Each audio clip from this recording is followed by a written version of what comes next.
quelques règles d'or pour bien faire un accord et le mémoriser.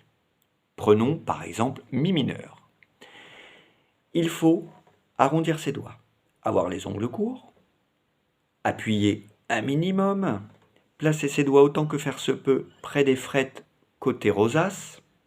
La paume ne doit pas être collée. Donc le son obtenu doit être celui-ci. Si on entend ceci, alors déjà, pour la première corde, la grosse corde, pas de problème, il n'y a pas de doigt dessus. Là où j'ai mon doigt 1, ça frise, c'est ce petit bzz. Pour éviter cela, le doigt, je le mets un petit peu plus près de la frette. Et déjà, c'est mieux. Pas de problème pour la corde de Ré. Corde de Sol, je l'entends pas. Et pour cause, j'arrondis pas assez ce doigt-là. Hop, je rétablis un petit peu. Ça se joue à pas grand-chose. Hop, on corrige un peu. Donc ça, ce sont les trucs et astuces pour qu'un accord sonne bien. C'est la première grosse étape. Ensuite, pour mémoriser un accord, je fais mon accord de Mi mineur.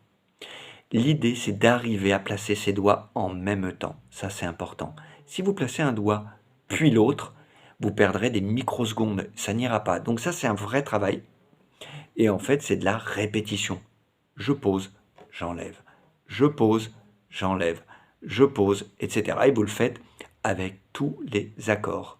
Par exemple, le Ré majeur, on voit les élèves, c'est le troisième doigt qui a du mal à arriver. Vous voyez, c'est le doigt 1 et 2, et puis hop, le 3 après. Doigt 1, 2, hop, le 3 après. Eh ben non, ce sont les 3 doigts en même temps. Sol majeur, c'est encore plus difficile. Il y a 4 doigts.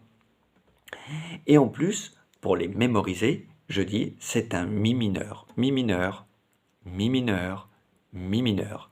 Il paraîtrait qu'il faut répéter 7 fois les choses pour que ça commence à rentrer. Bon travail!